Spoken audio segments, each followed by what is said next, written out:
Despite becoming a democratic country long ago, the position of a monarch continues to play a key role for Britain's image in the world. So in this video, let us understand the actual worth of a British monarch. A British monarch's wealth can be broadly divided into three categories: the personal wealth, the privy purse, and the sovereign grant.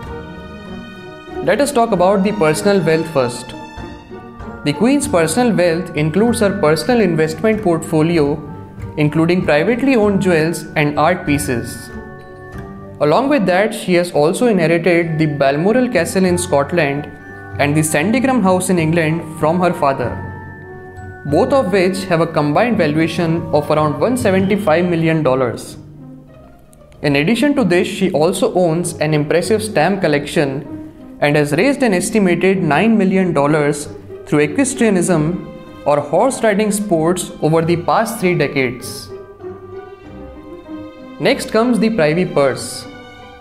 The privy purse mostly includes the income generated from the Duchy of Lancaster, which has been held in trust for the sovereign since 1399.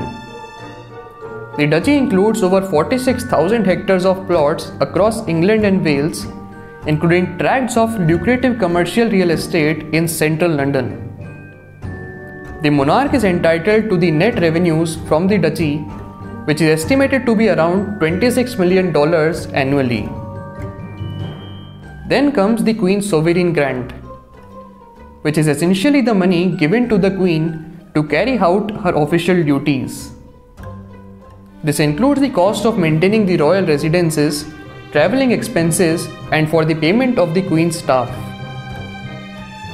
And the funding for this sovereign grant, as per the official website, comes from a percentage of profits from the Crown Estates revenue.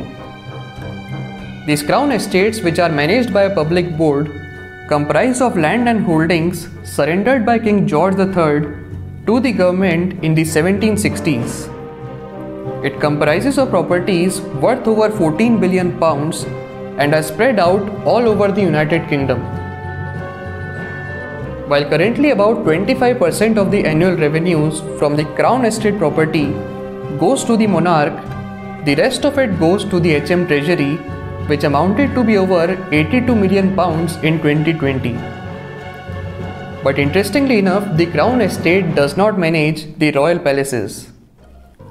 Occupied palaces like the Buckingham Palace and Windsor Castle are held in trust and are administered by the organization of the royal household, while palaces not in use like the iconic Tower of London are managed by Historic Royal Palaces Agency. And along with this, the palaces, the crown jewels and the most famous artwork is owned by a registered charity called the Royal Collection Trust. I hope you liked this short video and found the details informative. If you wish to watch more such videos in future, then do consider subscribing to this channel and commenting your suggestions below. Now we'll see you next time. Thank you so much for watching.